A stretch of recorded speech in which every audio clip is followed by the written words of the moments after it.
Quem é Walter Casagrande Júnior? Quando Walter Casagrande Júnior fez sua primeira partida pelo Corinthians em 1982, não quis nem saber. Meteu logo 4 gols na goleada por 5-1 contra o Guará, do Distrito Federal. Foi provavelmente a melhor estreia de um jogador em toda a história do time paulista. Alto, cabeludo, carismático, com jeitão de rockstar, o jovem de 19 anos virou ídolo instantâneo de uma das maiores e mais populares torcidas do país. Ao lado de Sócrates, formou uma das duplas mais famosas do futebol brasileiro. Os dois, juntos com o lateral esquerdo Vladimir, foram as faces públicas da democracia corintiana, o movimento que no início dos anos 80 politizou o futebol e participou ativamente das diretas já. O esporte, que tinha sido chamado de ópio do povo, de repente ficou rebelde. E Walter Casagrande puxava a fila, subindo em palanques com Lula, Ulisses Guimarães e Fernando Henrique Cardoso. Eu também acho que o Sócrates, o Casagrande, o Vladimir, o Juninho e tantos outros começaram a perceber o seguinte: essa torcida não é uma torcida qualquer, isso é um bando de militante. Ao mesmo tempo, Walter Casagrande tinha demônios guardados no porão. Eles estavam, com paciência, armando uma cilada: o vício em drogas. Anos depois, ele quase morreria nela. Walter Casagrande Júnior nasceu em 15 de abril de 1963, no bairro da Penha, zona leste da cidade de São Paulo. Filho de um caminhoneiro e de uma dona de casa, foi o caçula da família. Ele chegou às categorias de base do Corinthians aos 10 anos de idade. Aos 15, enfrentou sua primeira tragédia pessoal. A irmã mais velha, Zilda, sofreu um infarto e morreu de forma repentina, ainda muito nova. Poucos anos depois, esse seria um dos fatores que conduziriam o jogador à sua primeira experiência com cocaína. Isso foi um baque muito forte, eu engoli. Porque eu vi o sofrimento da minha mãe e do meu pai, eu falei, não posso demonstrar um sofrimento também. Carreguei isso para a vida. E aí, é claro que as memórias dela vinham e me pegava. E quando eu conheci a cocaína, parou. Eu parei de sofrer com a morte dela. Mas a era dos raios e das tempestades ainda estava longe. No futebol, Casagrande era empenhado e se destacou cedo. Era também encrenqueiro. Rebelde, meio desmiolado, brigou com o lendário técnico Oswaldo Brandão antes mesmo de se profissionalizar. Foi emprestado para um pequeno clube mineiro, a Caldense. Lá, chegou a fazer 11 gols em 8 jogos. Logo voltou ao Corinthians, agora para jogar no time principal e fazer sua gloriosa estreia, aquela dos 4 gols. No Brasil, os tempos ainda eram duros. A abertura lenta e gradual proposta por Ernesto Geisel agora estava nas mãos do general João Batista Figueiredo. Era lenta e gradual demais. No Corinthians a coisa não estava melhor. O clube era controlado pelo folclórico e autoritário Vicente Mateus, um homem que parecia ter saído de um filme sobre uma república de bananas na América Central. Foi presidente do Corinthians por 8 mandatos e, quando não conseguiu, em certa ocasião, elegeu a esposa. Só que a incompetência e os abusos de Mateus tinham derrubado o time para disputar em 1982 a Taça de Prata, que então equivalia à 2ª divisão do Campeonato Brasileiro. Na crise, a saída encontrada por seu grupo político para escapar dos holofotes foi arrumar uma bucha de canhão. O escolhido foi o sociólogo Adilson Monteiro Alves, que assumiu o departamento de futebol do Corinthians. Não funcionou exatamente como eles tinham planejado. Logo na primeira reunião com os jogadores, Adilson Monteiro mostrou que tinha umas ideias meio doidas. Acho que futebol não é desse jeito. Mas eu não sei como é. Vocês, futebol, estão assistindo. Nenhuma participação, nenhuma opinião. O país está no momento, era final de 81. Muito duro. Qualquer coisa que vocês digam é muito importante. A proposta servia como uma luva no conceito que faziam sobre futebol 3 jogadores do clube: o cerebral Sócrates, ou Magrão, o ex-líder sindical Vladimir e o recém-chegado, porra louca e insolente Casagrande.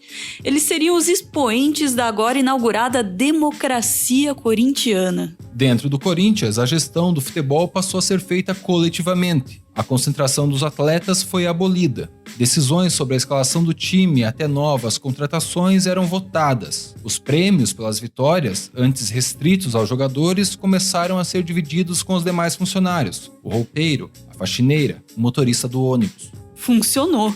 Nos anos seguintes, o Corinthians foi bicampeão paulista, numa época em que os campeonatos estaduais eram muito mais importantes e disputados do que hoje. Também voltou à elite do futebol e chegou a 2 semifinais do torneio nacional. O bom desempenho nos jogos deu fôlego para a democracia corintiana expandir os seus limites. Ainda em 1982, às vésperas das primeiras eleições diretas para os governos dos estados desde o golpe militar, o time entrou em campo com a camisa que trazia a frase "Dia 15, vote", no espaço destinado aos patrocinadores. Um chamado aos que faziam oposição aos militares.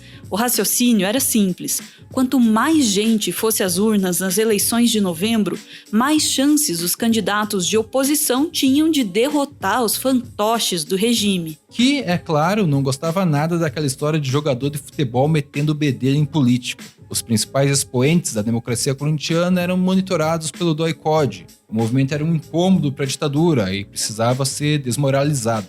Artilheiro do Campeonato Paulista já no seu primeiro ano como profissional, com 28 gols, Casagrande era a estrela em ascensão. Filiado ao Partido dos Trabalhadores, com pose de maluco e presença frequente em noitadas e shows de rock, era também um modelo de contestação para os jovens da época, o alvo mais fácil para a ditadura.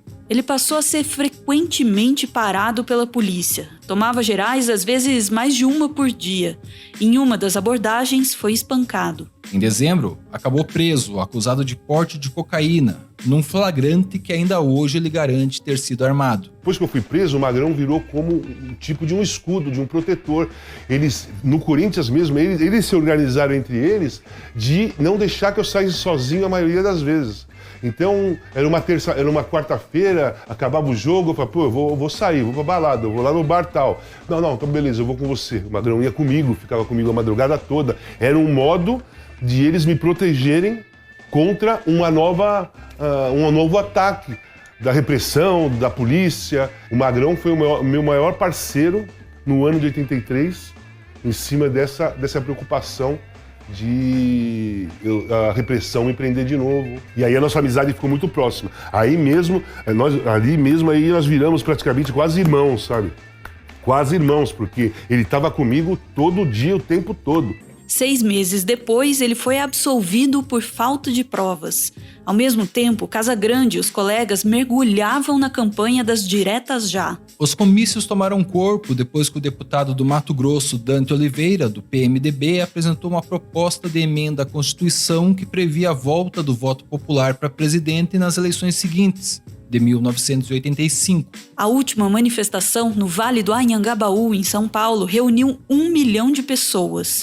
Eu estava lutando por aquilo era importante para mim, mas eu não tinha noção que 1 milhão de pessoas ia estar lá apoiando aquilo, né? No fim, a emenda Dante de Oliveira foi derrotada no Congresso. A frustração desceu sobre a oposição e também sobre a democracia corintiana, que começou a se desintegrar. Sócrates, o inseparável parceiro de Casagrande e líder incontestável do movimento, foi negociado com a Fiorentina da Itália. A facção conservadora, que disputava o poder político dentro do Corinthians, aproveitou a oportunidade para se livrar também de Casagrande, emprestado para o São Paulo. Ele ainda voltaria ao time antes de seguir para jogar na Europa, mas o auge tinha passado. Foi convocado para a Copa do Mundo de 1986, no México. Chegou como titular do ataque, mas estava em declínio físico e perdeu a posição. No ano seguinte, venceu a Liga dos Campeões, o principal torneio de clubes do mundo, pelo Porto de Portugal, mesmo atuando em poucas partidas. Em Portugal, Casagrande também teve seu primeiro contato com heroína. Passou ainda pelo Ascoli e pelo Torino, ambos da Itália, antes de voltar ao Brasil, 7 anos depois, pelo Flamengo. No Torino, foi o principal nome da campanha que levou o time a ser vice-campeão da Liga Europa. Nos anos 90, retornou mais uma vez ao Corinthians, em uma passagem apagada. Ainda atuou pelo Paulista de Jundiaí e pelo São Francisco, da Bahia. Encerrou a carreira cedo, em 1996, por causa das sucessivas lesões. Logo virou comentarista de futebol da ESPN, que tinha chegado recentemente ao Brasil. Pouco depois, foi para a Globo, onde está há mais de 20 anos. O trabalho na maior emissora do país foi motivo de uma das desavenças com Sócrates, que quase afastou os dois definitivamente.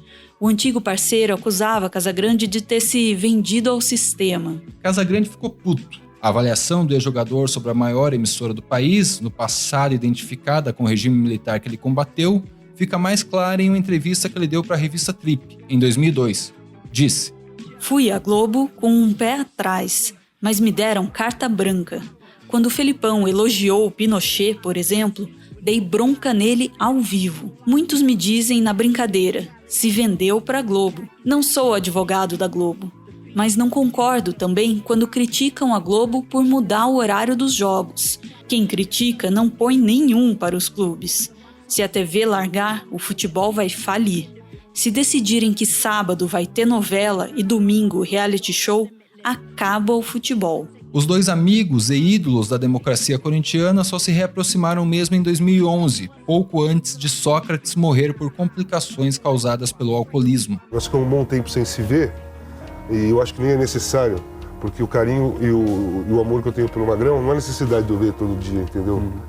Tem um lugar reservado mesmo, fixo, tá ali, não vai modificar nunca. Se eu conseguir conviver com ele mais vezes, vai ser muito melhor, vai alimentar esse sentimento que eu tenho por ele. Mas se eu não conseguir, não vai diminuir, entendeu? Ele já existe, ele está dentro de mim já, entendeu? De dentro do coração não sai, já está lá.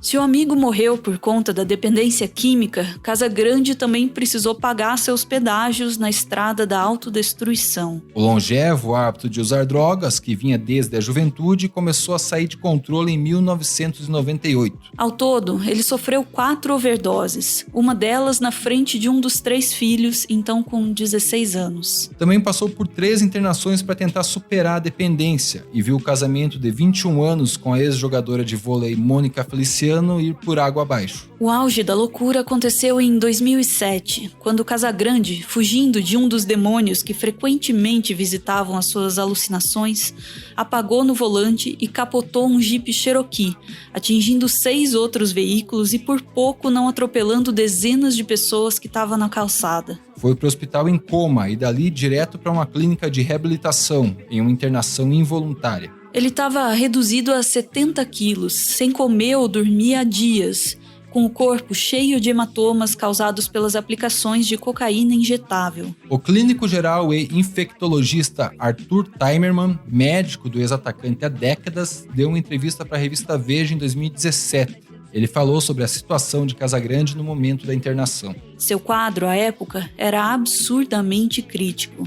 Ele tinha um pé no precipício e outro numa casca de banana. A internação, numa clínica em que a diária custava várias centenas de reais, durou mais de 1 ano, em uma rotina espartana. Durante metade do tempo, não pôde receber visitas e viu colegas serem isolados até do convívio dos próprios pacientes por meses. Um método de tratamento tão rígido que é contestado por especialistas. No meu caso, o meu caso é um exemplo muito claro, assim, que dá para explicar muito bem o que é uma internação involuntária. Eu estava colocando em risco a minha vida e colocando em risco a vida das outras pessoas, porque eu capotei com um carro na Rua Tito, aqui na Pompeia. Do lado direito tinham vários carros estacionados, do lado esquerdo da calçada era um aniversário que estava todo mundo na calçada.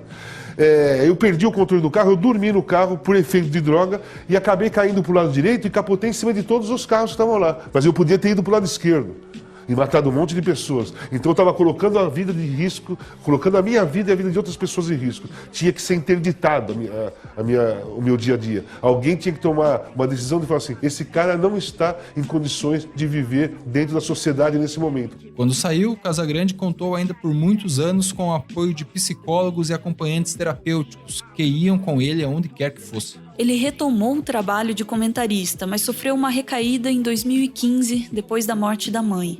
Voltou à bebida e às drogas. O coração de atacante brigador, até então forte como motor a diesel, vacilou. Teve um infarto e foi parar na UTI. Passou por 2 cirurgias e voltou para a reabilitação, agora por 6 meses. Hoje, recuperado, Casagrande continua metendo a mão em vesperos que poucos atletas têm coragem de encarar. Também dá palestras sobre o combate ao vício e apoio a outros dependentes em sessões de terapia coletiva. Se aproximou da deputada federal Tabata Amaral, do PDT, para ajudar a pensar políticas públicas que diminuam o consumo de drogas entre os jovens. Em 2018, a França venceu a Copa do Mundo disputada na Rússia. Mas há quem diga que o vencedor moral daquele torneio foi, na verdade, Walter Casagrande Júnior.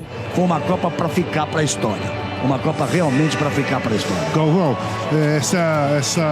tudo isso que você falou realmente aconteceu. E para mim essa Copa é a Copa mais importante da minha vida. Porque eu tive uma proposta quando eu vim para cá, quando eu saí do Brasil, que era chegar aqui pela primeira vez numa Copa do Mundo, sóbrio, permanecer sóbrio e voltar para minha casa sóbrio. Então eu tô muito feliz. Assim você chora e me faz chorar também. Parabéns, casa. Que Deus te abençoe.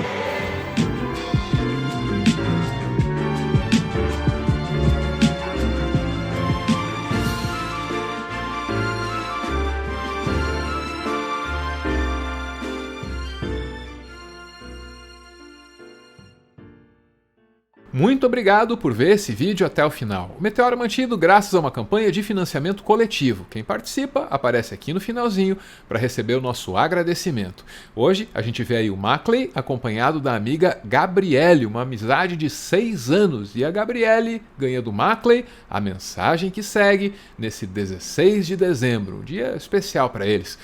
O ano de 2020 foi um ano decisivo e conturbado para mim, e tenho certeza que não foi muito diferente para minha amiga Gabriele, mas é reconfortante saber que sempre posso confortar alguém para dividir o peso que é viver. Quero desejar um simbólico feliz aniversário e dizer o quanto ela é especial para mim. Eu espero poder ver todos os seus sonhos se realizarem um dia, porque você é merecedora de tudo aquilo que almeja com tanta paixão. Meus aniversários são sempre especiais com seus bolos. Te amo, Gabriele. Beijo, gente. Valeu!